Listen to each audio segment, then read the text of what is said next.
So today we're talking about Navalny, the movie. And this is our second documentary that we are watching in this course. And generally, we discuss the point of documentaries, why we need documentaries in this course, right? How it's a different form of expressing your ideas and also your art. It's not just a true to life form, it's also art. And a documentary is not necessarily something that's purely real life footage and nothing else. Documentaries have plots and they have arcs and they have scripts. Documentaries are often scripted, or almost always scripted. So we just need to kind of say that, because otherwise a lot of people would think, if you just ask what is a documentary, they would just say, well, that's real life footage and maybe a person on the screen or behind the screen describing what's going on, right? But it's not. It's an art form. And Navalny, I think, is a very good example of how it can be a whole movie. It felt like a movie, right? With a plot and with a script. And we found out a lot about him, not just the point of this particular documentary, because the point was talking about tracking and figuring out and finding the FSB workers. FSB is the modern Russian KGB, so internal security forces, Putin's people, who poisoned him almost lethally, right? And so the whole point was how he, being in Germany after recovering after this poisoning, managed to track down, figure out, and even call these people who poisoned him. And he did that with the help of an investigative journalism group called Bellingcat and his own peers and colleagues, so to say, from his party. Well, it's not a party per se. It's a group of people in Russia. Now they're all out, most of them are outside Russia, of course, in opposition to Putin, who formed something called the Fund for Fighting Corruption. So Navalny founded that fund, and anyone who has anything to do with that fund is basically persecuted in Russia. It's illegal. I believe right now it's called a terrorist group at this point, but it has been persecuted and outlawed ever since it began, because Navalny's idea initially for being political opposition to Putin's regime was not as much political itself. The first and main reason that he wanted to give to people to be against that regime was not mainly, or was not just, political persecution, because political persecution 15, 20 years ago, when Navalny started being the widely recognized opposition leader, political persecution was not that widespread. You could argue that most regular people never encountered it in their lives. Yes, journalists who investigated the wrong thing were imprisoned or even murdered, but let me say this controversial statement. Murdering a journalist is safer for a regime than imprisoning a journalist, because nobody proved ever that those journalists were killed on Putin's orders. So there was this famous female journalist called Anna Politkovskaya who investigated Putin's war in Chechnya and war crimes. And she got shot in her own doorway coming home one evening. Somebody followed her and shot her. And everybody knew that this was a political assassination. But you can't prove that. I mean, Moscow is a big city. Who knows who might kill somebody for God knows what reason, right? Now, if he imprisoned her, that would be a different story. The whole world would notice. This would be a huge infringement of freedom of speech. It would be political persecution. She would be a political prisoner. There would be probably some sanctions. The Western countries would be less likely to want to deal with Russia and deal with Putin, and probably would ask to exchange her. They wanted to do this with Navalny, and I will talk about it in a second, but like they did with other political prisoners, including Vladimir Karamurza, who was giving a speech just the other week at Stoller Center. He was a political prisoner in Russia, and he was exchanged for a Russian assassin held in a German jail for killing a Chechen opposition leader who was a refugee in Germany. In a street of Berlin, he got caught and he was in a German prison. And fast forward however many years, he was exchanged for Vladimir Karamurza as a political prisoner. But right now, Putin cares much less about appearances, obviously, after the war in Ukraine. Political prisoners in Russia are not big news anymore. Everybody knows that this is what's going on. But back then, when Navalny just started, political persecution was not as widespread, and I just now explained why. They would prefer to murder the biggest, the most dangerous opposition journalists and leaders quietly rather than put them in jail, which meant that if you're not this big shot, a very well-known figure, politician, journalist, fighter, political opposition leader, that you had very little to worry about as a regular person. But Navalny came out and he wanted to open the eyes of the public, right, of the Russian people to what's going on in their own country, about all the wrong things the Putin's regime is doing. And it's very difficult to open up the public to an outrage about purely political persecution. If you're well off economically, safety-wise, crime, you can own an apartment, you can afford an apartment, you can travel abroad or just travel, even in your country.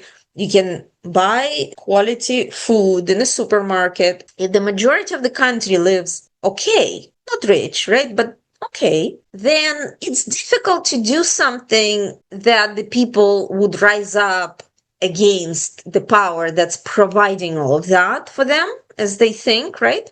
Just because somebody can't publish an anti-government book, who cares, right?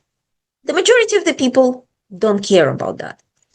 And let me remind you that the country came out of the 90s with all of its turmoil, all of its horrible crime and uncertainty and chaos.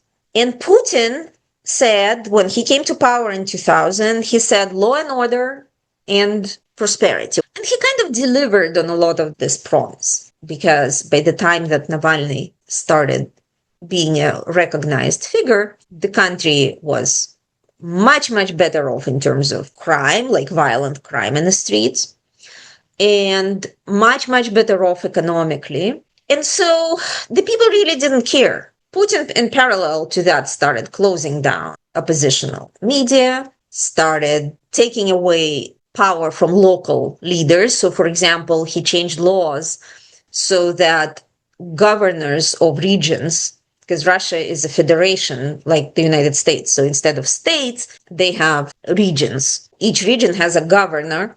So governors of those regions used to be elected figures. So that was a lot of local control. The local people could choose their governors. There were some governors who went against Putin's policies and politics. So Putin did away with all that. He changed laws to be able to name governors. That's a lot of taking back the control, right? A lot of centralization of power. So Putin slowly, but very visibly, was building a hierarchy, building a vertical of power. That's what they call it, a vertical of power.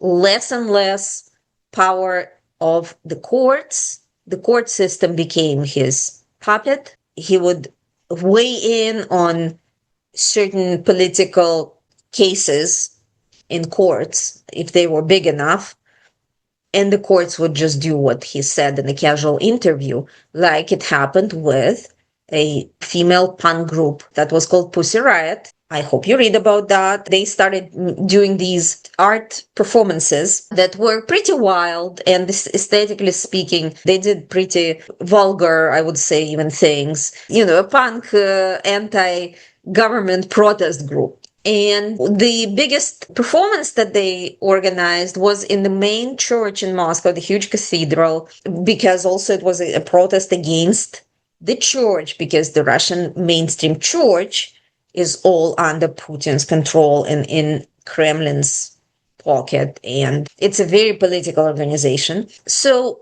they went to this main church during some kind of a sermon, and they jumped on the altar or something like that, in wearing balaclavas, colorful masks, and costumes, and they started just singing and dancing. And one of the lyrics in their singing was, "Mother of God, please take away Putin from us." That's what they were doing. They weren't even like taking their clothes off or anything. They had been known for all kinds of stuff, for sex and in public places as a performance, all kinds of very questionable things. But this one was a purely political anti-government protest. And of course, they were immediately arrested and they were prosecuted for offending the church, a big offense in Russia. And while the hearings were going on, there was an interview with Putin. And of course, it was all a prepared question. Somebody, a journalist, asked him, "Well, what do you think about these girls, the Pussy Riot? What do you think should happen to them?" And he kind of like laughed a little bit and he said, "I think a couple of years would do them good."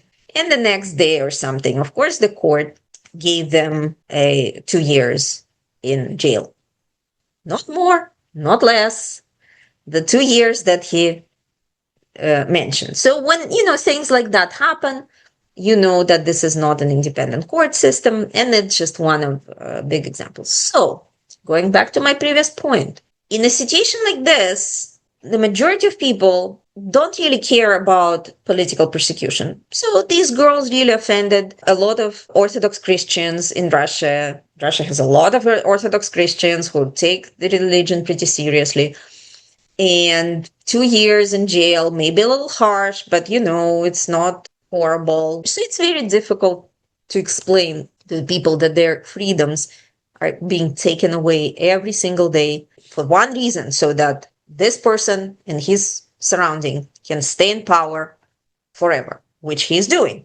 But what can affect the people, Navalny thought, is if people realize that they're being robbed, that this power is very, very corrupt, which it is. So instead of trying to persuade the people that freedom of speech, personal freedoms, political freedoms are very important, and a democracy and free elections were all, of course, completely fake at that point, and that's not a good thing, he decided to explain to the people that this guy, Putin, and his cronies are stealing from you, that you would be much, much richer, and the country would be much, much richer. Imagine how much oil it has and natural resources. And it's a huge country. It could be super, super rich. And yet, the people are not that rich. Yes, they're better off than they were in the 90s, but that's not really a big accomplishment. They're nowhere near countries of Western Europe, and especially America, of course, and Canada, nowhere even near that.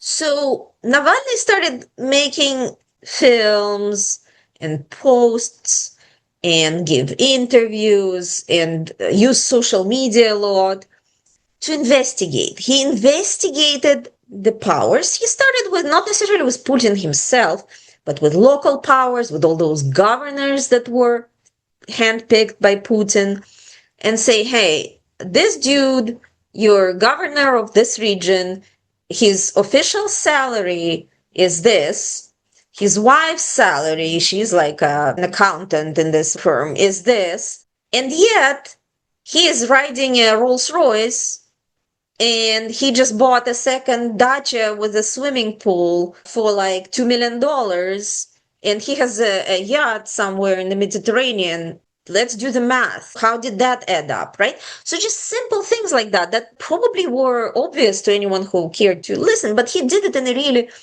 people-friendly way.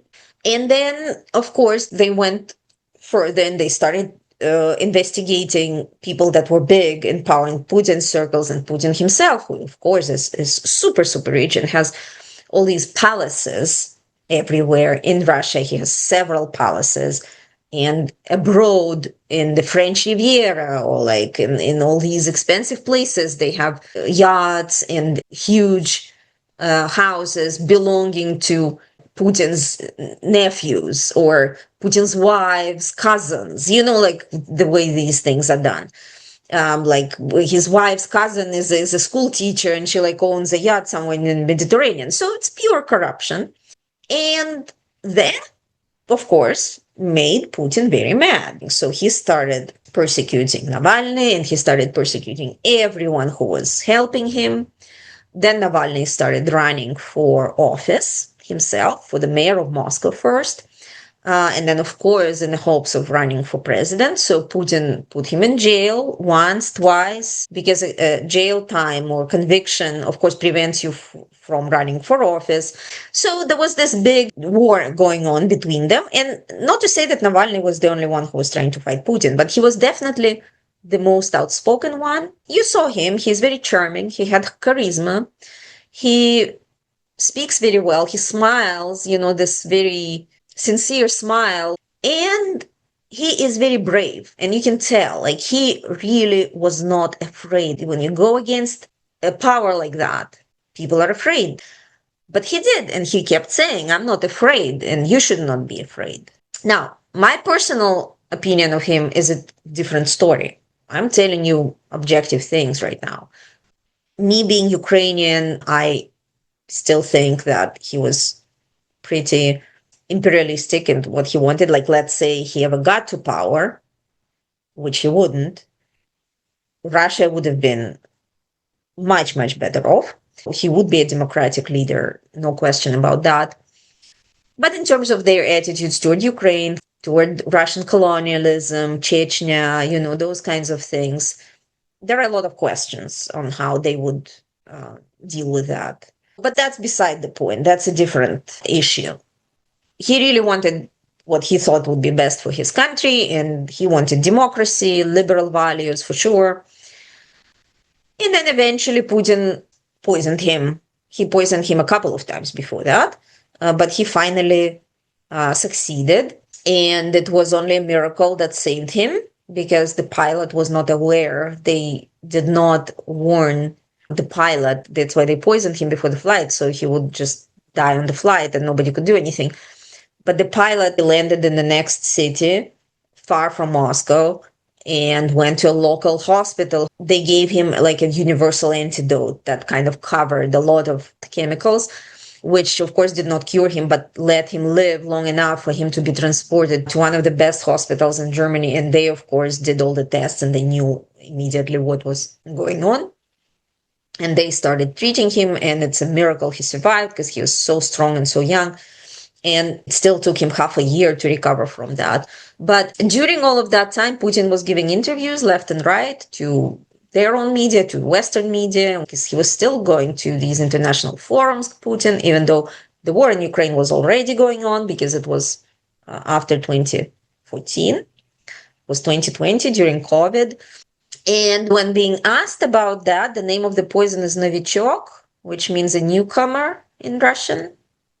Funny name for such a horrible, lethal substance. Putin was laughing. He was laughing it off. He's like, newcomer? What? Like, what a stupid name. Like, if we had a military-grade poison, we wouldn't have named it so weird. But that backfired. That, of course, didn't work for Putin, because the whole world knew what it was. And the whole world was looking now at that and watching Navalny slowly recover.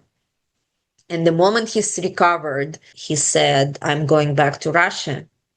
And everybody was like, are you crazy? Why would you want to do that to yourself? He's already trying to kill you. And he will succeed. You will never live in Russia. You'll never survive. And he'll put you in jail. And he's like, no, the whole world is looking. Russia is my country. And my main meaning of life is trying to help my country and save it and fighting this monster. And so I'm going back. And his wife, Yulia, who you saw also in the movie, she said, okay, but with one condition, only when you recover enough physically. This happened in August. He stayed there till January. And so in January, he and his wife took a flight back to Moscow.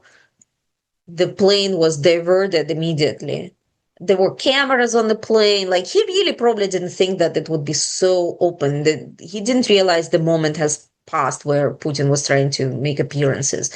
He diverted the plane to another airport, and there the police were waiting for him already right at the passport control, and they arrested him right there at the airport, and he never came out. And so we are watching this movie after we already know that he died in prison in February 2 years ago. The year after this movie came out, when the movie got the Oscar, he was in prison when his wife was accepting this Oscar.